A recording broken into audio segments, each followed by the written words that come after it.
Yeah, I'll need to ask him what Zupa means a little bit later. Perhaps we'll have that opportunity. But well done to George Russell, third pole position, as I mentioned, of the year after Montreal and Silverstone. And I should imagine that will be extremely satisfying. Less so for his teammate, who will start from 10th but made a mistake.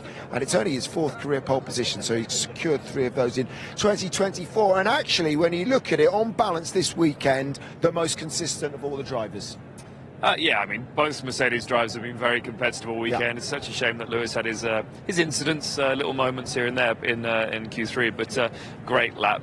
Really, really good lap by George. We just obviously watched it, and you see how he's turning the car properly to get a nice straight exit and gaining that speed all the way down the straight from that. But no, it was a beautiful lap. The continuing perplexities of this Mercedes car, isn't it? I mean, it's just like, what is it? I mean, you know, one weekend it's like this, the next week, I don't think they even know, do they? No, I don't, and I don't think I do either, of course. So I can't give you the exact answer, other than observation, which is temperature plays a role for them, and it's been nice and cool. So it's good conditions for them, and maybe that's just helped them stay in the window, because the conditions have been very consistent.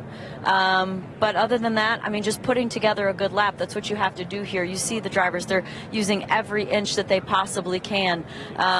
So it's just a really, really good drive. And of course, you know, as we've been talking about all day about qualifying, it's all about crossing the line, being the last car to cross the line. And of course, the times kept tumbling as they did that. And so he was at the right place at the right time with the right car. He executed the lap and nailed the day.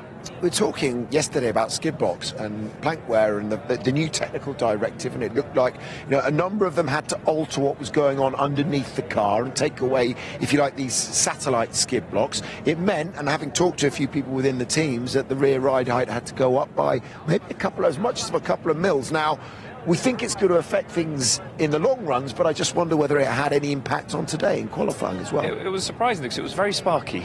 A lot of the cars, there was a lot of sparks out there tonight. But no, adjusting the ride height makes a massive difference. Front, probably more so than the rear, but when you lift the rear a couple of mil, it completely alters the balance. And, you know, you got to hope it doesn't take it out the window as well. But, yeah, it's definitely going to have an effect. But, you know, great lap by George, but you can't forget the cars behind him either. I think that was a mighty lap by Carlos Sainz. It really was. To be that far in front of Charles Leclerc. Yeah, within a tenth. Yeah, absolutely. I mean, good lap by him. Should we just hear from Toto Wolff, though? This is what he had to say to Ted shortly after. Well, what a difference a couple of weeks makes. Yeah, we just need winter times, you know. We need Silverstone and Spa in the rain and in the cold, and then we need to go to Las Vegas and drive in at midnight. Yeah, our car just comes alive when there's a lack of grip and when it's cold, and that's nice to see on this weekend. I mean, comes alive what, relative to everybody else? Everyone else struggles more on a not very grippy track rather than you, or suddenly the driver's just saying it feels, you know, much better than anywhere else? Or how does it manifest? Well, you know, it's a relative game, and I think that our car and the feedback that we get from the drivers is that it feels okay. And you hear much more complaints on the other cars that there's a lack of grip. So, yeah, we just need to, for next year, have a basis that is more, that functions over all kinds of tracks. But let's see what we can do tomorrow. Yeah, what do you think you can do tomorrow? Ferrari have shown good race pace. What's your race pace look like? I haven't really seen it. I think Leclerc was the quickest on the long run yesterday. But this is going to be really about making sure that the tires don't grain and then take it from there. I think any of the top team can win tomorrow. Okay, and Lewis, just a mistake, lost the rear on his last lap? Yeah, that's what it seems, because, I mean, he was quickest in Q2. Car was good, but we need to analyze what it was. Okay, thanks, Toto. Well done. See you tomorrow. Teammates on pole. Frustrating Q3 for you. It's what it is. It's been a good weekend so far, so I'll give it my best shot tomorrow. But yeah, congrats to George. Yeah. How were the conditions out there? How difficult was it to be consistent lap to lap? Conditions are great. It's nice and cool. It's been really nice all weekend. Okay. And all right, tomorrow, what's going to define the race? What kind of Grand Prix? Will there be opportunities for you? Is it about tyre life? What do you think? I mean, I'm really quite far back, so I'll just see what I can do from there. It's going to be, degradation is going to be key. Had an eventful race there last year, so yeah. Thank you. Puts him way off the track. And at this point, he's already lost about 3 seconds there. So at the end of that, it's game over for him. So real shame, because as Toto said, very quick in Q2. Mercedes were quick enough to lock out the front row. George obviously did the job to get on pole, and Lewis will be very frustrated with that. Yeah, I mean, tell me about it. You could see it, couldn't you, in his body language? He didn't enjoy that one bit. It's kind of been a body language the whole weekend. Even when he was first and all day on Thursday or Friday for those watching in England. But I just think that he's skeptical. He's just been skeptical about it. And I don't know if that plays into what happened there in Q3. I think that's just a matter of pushing it, really. I think it's hard to push these cars on the track. It doesn't want to take that load, and then mistakes happen, and he was going for it. As Toto was saying, actually, when there's a lack of grip, their car comes alive. It's round the wrong way, isn't it? It's counterintuitive. That's the word I was looking for. Other cars aren't working. But but it has been a feature of their probably the second half of the season for sure. It doesn't affect them as much as others. I think that's the case when it's cold. You know, when everyone's struggling to get tyre temperature, it's less of an issue for them, more than the other way around, I think. Okay. Right, let's celebrate Pierre Gasly. I mean, what built up to this, didn't we? After the weekend that he had in Sao Paulo and getting a double podium there, he's now stuck it in third, just behind Russell and Carlos Sainz. Here is Ollie Oakes talking with Ted. Well, Ollie, P3, that's a cracking result for Pierre. Where's that come from? There's been pace in the car all weekend, it seems. Yeah, I think, well, he's been happy all weekend. I think even Esteban, though, as well, he was a bit annoyed not to make it through, so we've had a good day. Yeah. And where's it come? Is it track dependent, low downforce, low drag on the car, or cold conditions? What do you think? I think it's a bit of everything. I think since Austin, you've seen every weekend we're getting better with this upgrade. There's a bit of dialing in. I think as well, you know, Pierre's driving well as well. You can see that. He's putting it all together. Great stuff. Okay, well, it gives you a good chance to score more points tomorrow. Yeah, that's the plan. Yeah, he is. He's on fantastic form at the moment, you have to say, Pierre Gasly. But, I mean, arguably some of the form of his life. Yeah, I think the last few races, you see his performances in qualifying, it's been really, really impressive. I mean, Brazil was a different one because it was wet conditions, but previous to that, his qualifying run's been really, really good. The best it's been at Alpine. Yeah, it really has. And actually, you're looking at the boost that this has given them. You know, they're chasing down as many points as they can. They want to secure sixth. I mean, fifth is probably out of the equation with Aston Martin a good chunk ahead of them, but they'll want to consolidate that because they were way down there, languishing in ninth. I mean, but as a team, they can do big things. I mean, when both cars are running and getting points, and as he said, Esteban had a pretty good run too. That's not too bad. So I think that they have a good chance. It's not that it's this long back straightaway here. There's real opportunity to pass. You get a lot of DRS, and so as long as they keep the tires underneath them and they have a consistent car, I think that there's no reason why they both can't score good points. I mean, it would have been an awful track for them at the start of the season, wouldn't it? Carrying as much weight as they did. They were so overweight. They stripped it down, and now it looks like a completely different car. Yeah, it can't be just weight though. This is massive, the difference. But they want to get a bit of a buffer. You know, Haas have been competitive quite a lot this season, especially towards the end of the year, qualifying very strong, but also continuing that through into the race. So it's not been such a great qualifying for them, but they're still going to challenge, I think, the Haas, over the next couple of races. I'm looking forward to this battle. I am too. I'll tell you what I'm looking forward to tomorrow as well, and that is Max Verstappen against Lando Norris. Yes, there are 62 points between them, and Max Verstappen, well, he could clinch it this weekend and probably could clinch it tomorrow, but they start alongside each other. Let's hear from the British driver. What's your assessment of that today? I just copy and paste what Oscar said, probably. I mean, it's tough out there. He's saying there was never the chance to fight Mercedes for pole, for example. No even the Ferraris maybe out of reach. Yeah, I mean, probably just the top 3, 4 out of reach. I mean, Mercedes have easily been the quickest all weekend, that's clear. Ferrari have been with them. Both Red Bull and ourselves a decent chunk behind, and that showed today. So, I mean, we expected a little bit more than where we were, that's for sure. It could have been if just the lap came together. It's just we're struggling every corner with something different, and one lap it works, and next lap it doesn't, and it was too difficult. Basically, it's too much of a challenge with our car, and when you're trying to find lap time but also not go over the limit, it's a difficult balance. So just too much of a challenge for us, and that showed. Yeah. Listen, you're in F1 to win races and championships. Does it mean a lot if you were to extend it beyond this weekend? You and Max obviously lining up together. Do you have the car that can get ahead and get enough of a points cushion to keep it going to Qatar, do you think? Yeah, I mean, I'll do everything I can, of course. That's what I'm here to do, you know. I'm not going to give up to the end, even though the chances are extremely thin, you know, but I'm here to do the best in every race I can, whether I'm fighting for a championship or not. So, yeah, I'll go out tomorrow, and it's a long race. Many things can happen. We're quick in the straights, so hopefully that can come to our advantage. It's an unusual, by definition, race and racetrack in many ways, and an unusual result, perhaps not seeing the McLarens too close to pole position. Can you explain why? Yeah, as you say, unusual in terms of the conditions we find here. It's very cold, very low grip. There's a requirement to generate very high top speed. So the cars operate outside what is the normal window in which you develop them, you optimize them. And we have to say that in these conditions we struggle to generate grip consistently. And it was difficult to put laps together today. So for the drivers, I think just difficult to put perfect laps.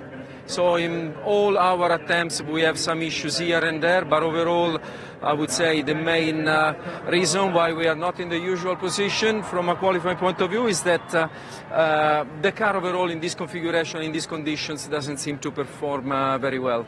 Hopefully tomorrow in the race, once you start to have continuous laps and you can generate some tire temperature, conditions come back to a more normal window and we can be more competitive. More competitive, but competitive enough to beat Ferrari, which is the name of the game for McLaren at the moment? We will see. I think the race can be quite eventful, and like I say, it could depend on some of the variables that will be very different compared to qualifying. So we will see. Also, this track can be affected by safety cars, can be affected by these kind of situations, so you also need to be ready from a strategic point of view, be ready to respond to the situation. So some work to do from a performance point of view and also preparation from a race strategy point of view and tires. Okay, thanks for explaining. See you tomorrow. Thank you. Yeah, a difficult evening for McLaren, and when you look at things, 36 points between them at the top of the constructors, as we can see there. Advantage Ferrari this weekend on that front. They'll want to try and make up a big chunk of points, and both of their cars starting ahead of both of the McLarens. I think they've just had such a good race car this year, so I think that obviously Mercedes, with these temperatures as they're talking about being a big contributing factor to their speed, I think we got to look at the fact that Ferrari's had really good race cars consistent over the entire race. So I think they're going to bring it to Mercedes. And McLaren just has a good trend also of improving throughout the weekend. So, you know, Andrea's a smart guy and the drivers are really good, and I think that they'll probably bring a little bit more for the race. I think we'll see a slight improvement. But I think that, you know, I think the not the sleeper, you can't even call him a sleeper, but Max doing all that race running in FP3, those mediums for so long, maybe higher fuel, you know, I mean, the problem is he gets out front and it's usually all over. Yeah, but he's starting from 5th tomorrow, obviously. Okay, we'll discuss more when we come back. We'll discuss Max in a bit more detail. As I said, he starts from 5th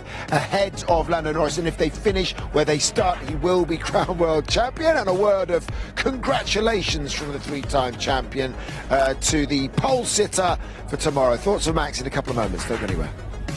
Lots of stories to talk about up and down the grid, and here's one of them. Yuki Tsunoda inside the top 10, second consecutive race. I mean, after everything that happened, you had a very, very good qualifying in Brazil in the rain, and you followed up here. You clearly like these low grip conditions, Yuki. Is that the secret?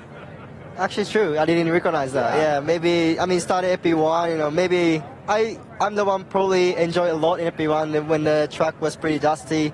A lot of sliding, you know, but I think team did a really good job. Actually, I have to give the big credit to the team. We started pretty rough in FP1. We were able to turn it around the race week pretty quickly and well. So, yeah, well done to the team.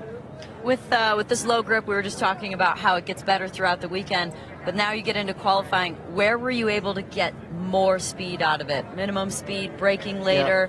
Yeah. Where were you able to grab something? I think outlap is the key always.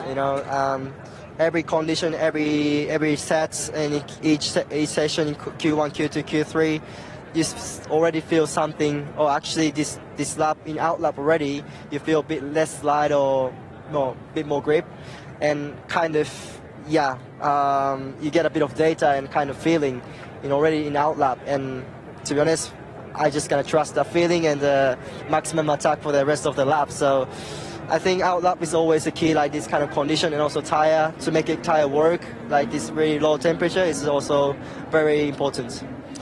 Yuki-san, do you feel a big difference this year in Formula One? Because from the outside, personally, I see a big difference. You've always had the speed, but it's the consistency you keep putting in, qualifying and the race. It seems a big step forward from the last couple of years. Thank you.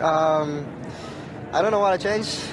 Maybe main thing is the radio, which I didn't trust much. The last 3 years, people saying, which was my actually style that kind of express my feeling and try to reduce the stress level instantly. But being consistent also emotionally as well, probably affecting quite a lot throughout the season and throughout the week as well. Also for the engineers as well. So.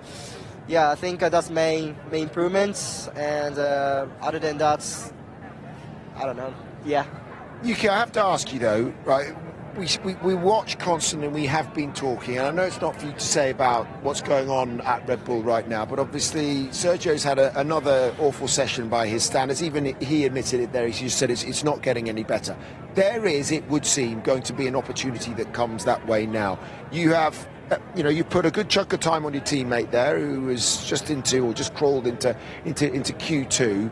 And what do you have to do to say, come on, Dr. Marko, come on, Christian Horner, I'm here and I'm ready to step up into the top team? You can't do any more than this, can you? If I know that, I would do it right now. After this interview, but. Those things I can't control, and what I can do, what I can control is my performance, like I'm shown this year so far. So yeah, I trust myself and show my consistent result as much as possible, and hopefully they will change their mind. And even though anything doesn't change it, but yeah, I'll do as much as I can, and I know what I can do when I step into Red Bull. But for now, I'm just going to prepare as much as possible, show the good results, and let them decide. So then fast forward to tomorrow. You talked about your different attitude and being more calm and maybe just keeping the peace a little bit more and not using the radio so much. Is there a different approach going into the race too, and then the way that you approach that, or do you think it's sort of just a trickle-down effect throughout the whole weekend that will bring you into a place that will help you just stay calm and clean and make no mistakes and have a smooth race? Yeah, I mean, like tomorrow kind of race, like this low temperature race, anything can happen. We saw a lot of safety car situations, so even lap 1 is going to be very tricky.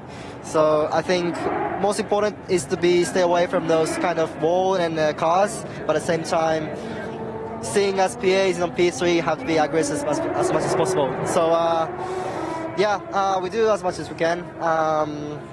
Also, like you said, emotionally, I'll be consistent as much as possible, be zen, as much as possible, and we'll see how it goes. It won't be easy for sure, like this kind of tire situation, but yeah, we do as much as we can. Well done, Yuki. Appreciate it. Well done. We'll let you go and get warm because it's freezing out here now that we're heading towards midnight. Okay, we're going to now hear from Sergio Perez and then Max Verstappen. Concerned even yesterday about your single lap pace, but had you hoped for better today, obviously? Yeah, I did. Definitely wanted more today, and felt like we were making some progress, but just not enough there in the end, and it turned out to be quite a disappointing one. Yeah, a lot of talk about the downforce levels Red Bull had this weekend. They trimmed the wing, I think, but you are optimistic, a bit more optimistic for tomorrow. Yeah, I think tomorrow the race pace looked a lot more competitive yesterday than we were early on, so yeah, looking forward to it. though, into how the team has sort of wrestled with the wing. I think you trimmed a bit, but how much of a handicap it's felt through practice and now qualifying. Yeah, I mean, we don't have like a Monza spec wing, which is Monza here,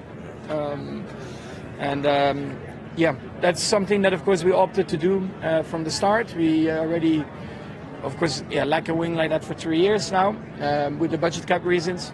So it's maybe something that we have to reconsider, because I feel like it's not really efficient to race like this. It's still 2 races where you're leaving lap time on the table. We'll have a look for the future. Also, the problem is, of course, that there's only 1 more year with these regulations, so maybe it doesn't even make sense to make it. But besides that, we tried to do the best we could as a team. I really think that we worked well together. We really tried a lot of different things to see what was the right direction. I do think that what we did for qualifying was the right direction, but still clearly not enough, to fight for pole. But I'm still quite happy. I mean, we're still in front of McLaren, which for me is a bit of a surprise. But like I said, I was quite happy with how qualifying went and my laps and stuff. What's going to define tomorrow? Like you say, you're starting ahead of Lando, so the championship, if you can stay ahead, will be yours. Do you feel equipped to do that? At the moment, it's very difficult to tell. I think yesterday in the long run, both of us were not great. We both degged on the tires, McLaren and us, compared to maybe some other teams. Of course, in the meantime, I think, of course, a lot of teams have made changes as well. So only time will tell tomorrow how we are gonna perform. Well done. Yeah, I mean, it would be kind of a shame, I suppose, for Max. If he's had all this success and he's going for a 4th championship in a row, I mean, he'd be the 5th person to do that. It would be a bit of a shame if you did it finishing 5th and Lando finished 6th or something like that. I mean, I'm not saying you can do it whichever way you want but that's how I did it. Yeah. Thank Sorry, you, I've forgotten that one, yeah. But, rather than a masterclass like we saw in Brazil, for example, I mean, that, if you'd won it like that... I agree, but then he's also starting next to his championship rival, which is kind of cool as well. Out of all the positions on the grid, they've ended up starting next to each other when he could clinch the title. I think that's cool. Yeah, it could be cool. I mean, it's not a subplot, it's the plot tomorrow, isn't it? And actually, with them being in traffic, rather than being out front and battling each other, it's a different dynamic to it on a street track. Well, I think you just heard him, surprised about qualifying because they just didn't really get much of it. He was out there running laps, and it went caution at the end of FP3, so they weren't able to really finish up and get it all done. So I think he's really pleased. And also just to make the leap that they've made all weekend from where they were to where they are in FP3 to find that speed. I don't know. I think he's going to have a good day tomorrow. I think he's going to pass a few cars, and I know that Mercedes is running really well. I know that Ferrari looks good, but I don't know. I got a feeling he's going to come on a little bit more tomorrow. Quick one on Checo and the Yuki situation. Now that Yuki's gone, we can talk freely about it. But Yuki's in the Red Bull for the test post Abu Dhabi, right? So in on the Tuesday. What do you think with what's going on? Because he just looks a totally different driver. He's completely devoid of any confidence now, isn't he? In which you need round here, and he did well last year. We think the difference a year makes. Could Red Bull, make a decision before the end of the season and put either one of them in early? Do you think? Contractually, probably not. No, but it's a tricky one, isn't it? I mean, it's been a long way off for a long time now, and I don't know anyone that's had that many opportunities in this sport in such a big team. A team that's the world champion at this moment in time. So, no, I would love to see someone like Yuki jumping in just to see what he can do. I think Yuki is in a really good place right now in terms of he's gone through that period of being a bit aggressive, especially with what he says on the radio. Few incidents. We loved him for it. But he's come out the other side of that, and he's, as he said, Zen, he's so chilled and confident in his ability, which is great. He has to be, otherwise he'd be paying a fortune into the FIA swear jar, wouldn't he? But there we are. I mean, that's the thing. I mean, he does seem to be a different driver and out of matured a little bit. And even more friendly. I mean, just the conversation before, that's the most I've talked to him. So it's always been. I think, well, maybe he just likes you guys better. But it's funny when you change the way you see things, it really changes a lot. Like your perspective, your attitude. We were kind of joking, Jensen and I, like when the car's better, it helps a lot. But chicken or the egg? Is it the better attitude that ends up bringing things together a little bit more for you? You don't know, but all you have to do is just keep doing what he's doing. And I think that's what he just said, is I just have to keep doing what I'm doing and not think about the future and Red Bull and what's going on. But my goodness, I mean, Checo making mistakes. I mean, look at Mexico City. I mean, he started ahead of the line and ended up getting the penalty. I don't know what happened in FP3, but he didn't get across the line to get one more lap out there at the end of practice. And I don't know, just not tidied up. I don't know, just he's done so many great things, won so many races. I think that if it were me, I wouldn't want to look like that anymore. I'd just say, it's time. Okay, well, there we go. Yeah, it's the harsh truth, isn't it? Congratulations, great job, George. I mean, you have looked quick as a team, but how difficult was it to be consistent out there in those conditions? I mean, the car's been incredible this whole weekend. We need to dig deep and understand why that is, because it's totally unexpected. But I've got to be honest, going into Q3 especially, I knew that the past performance sort of meant nothing, because the track was evolving so much, and every time on track we're going 2 times quicker every single lap almost, and I knew it was going to be that last lap that counted. So pressure was on, but I felt confident in myself. Yeah, with the grip difficulty, you tried to maybe leave a bit of leeway, but you kissed the wall as well during Q3. Yeah, I did. It's you're pushing the limits. I was worried about a puncture. The car felt a little bit strange towards the end of that lap. I was really surprised I was quickest then, and when the team checked the car, the front wing was damaged, so that's why we were I wanted to go last anyway at the end of Q3, but that's why it was so on the limit. But the team did a great job to always precise decision making on track at the right points, and that's what you need in a situation like this. Yeah, you were very clear about being last out on track. Listen, can you protect this position? What's going to be key to maybe converting this to victory? Yeah, I mean, it's definitely not the first time we've been at the front in qualifying. We was leading half the race last week and we didn't convert it. So I'm very happy right now, but I'm taking nothing for granted into tomorrow. And we're going to have to keep our focus throughout the whole race. And it's going to be a long race. I think the biggest challenge is going to be starting on that medium tyre. It's going to probably grain. We'll probably have to be pitting early, and you'll probably see some drivers going quite long into the race on a hard tyre. So I don't know what's going to happen. It's Vegas. I'm just take it as it comes. Roll the dice. Thank you. Yeah, there we go. Put it all on George tomorrow. He really seems pumped for it, doesn't he? And he's been on fine form all weekend. I think, actually, if you were to say something about George, he could do with this, couldn't he? Because we've known for forever how good he is on a Saturday. Sometimes there have been question marks in wheel-to-wheel racing about making a few errors, and obviously it wasn't his fault last weekend, but obviously a dodgy strategy call, if we can call it that, cost him. So perhaps he's due a bit of luck as well.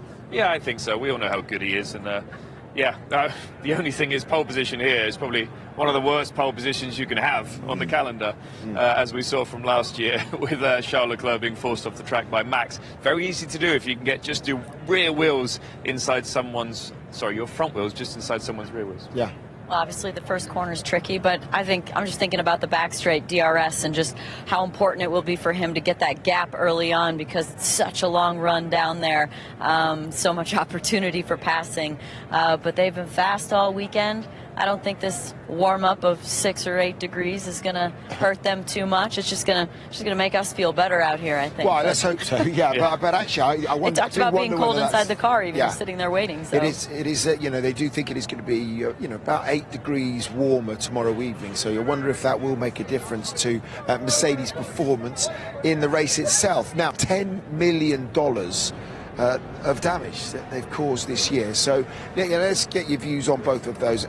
Firstly, let's hope he's all right, but then into the problems that they're having as a team at the moment. Yeah, I mean that sort of thing can happen on a street circuit. It's very difficult with the size of these cars. You've also got the eyebrows over the tyre to be able to see apexes. and it's, you know, you're trying to get as close as you can so you can get that really good exit out of the corner, and he's just tapped the inside, and it's broken the suspension and pushed him into the outside wall. The problem is you have there is your hands. You know, you get the kick back on the steering wheel, which is tough, and then he obviously went into the wall on the right, which is a big impact for his head. You saw it hitting the side of the car, but the way they're built now, you can get out and walk away. But yeah, for him, it's just going to hurt his confidence, and he's just going to be so upset with himself knowing that all his team crew have got such a long night now. And after the start that he had, yes. So when you get these impacts of over, I think it's 25G horizontally or 30G laterally, as it were, then you effectively you trigger the alarm. The sensor goes off, that the medical car goes there. So it was clearly, as we're saying, a big one there, and no one likes to see that. And crashing at the last race, and you compound that. He's fast.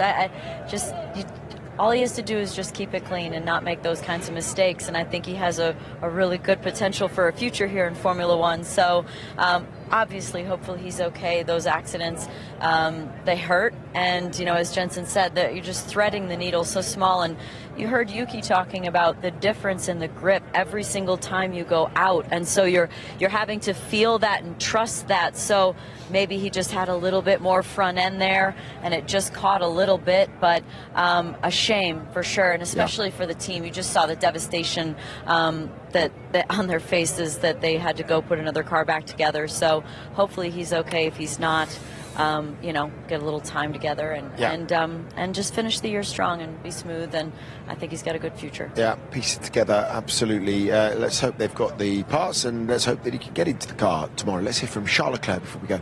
Your teammate a 10th off pole. Was it difficult though to be consistent today in these conditions? Yes, I think for everybody. I mean, Carlos has done a really good job putting the tires always in the right window. I couldn't manage to do that. And I think we've been quite a few, if you look Q1, Q2, Q3, sometimes people are super fast, sometimes they are struggling a lot. And in my last run of Q3, I have no idea what I did wrong, but I just had no fronts at all. Nothing was working. So, yeah, that was disappointing and annoying, but considering all that, it's not a bad day because we are in front of both McLaren, which is a good thing. Yeah. Is the car as effective here as it was last year? Some of the improvements that work on other tracks maybe make it less effective here, do you think, or not? What do you think? What sort of race will we have tomorrow? I think Mercedes is very aggressive on tires this year. They've been struggling a bit more than us in terms of degradation, and I think that helps us here. That helps them here because they put the tires in temperature much quicker than we do. We struggle a lot with that this weekend, but again, all in all, we are not too bad. So yeah, I'm disappointing about myself because I could have done a better job in putting those tires in the right window. I have no idea what I did wrong because everything I wanted to do I did, but matter of fact, the tires were not ready, so I've got to look at that, even though for tomorrow is going to be a second priority, and I think our race pace and our tire degradation should be one of the best. So this is good. Well, last time they were in the Americas, we had a pair of Ferrari victories, one of which, of course, was Carlos Sainz. I think before he clocks off and joins the Williams team, perhaps he's got another one up his sleeve. Or Charles. I mean, they feel like they've got a decent race car, as we said, and it's been stronger on a Sunday this year than it was last year. And if we look at last year, Charles passed Checo down the back straight for second place.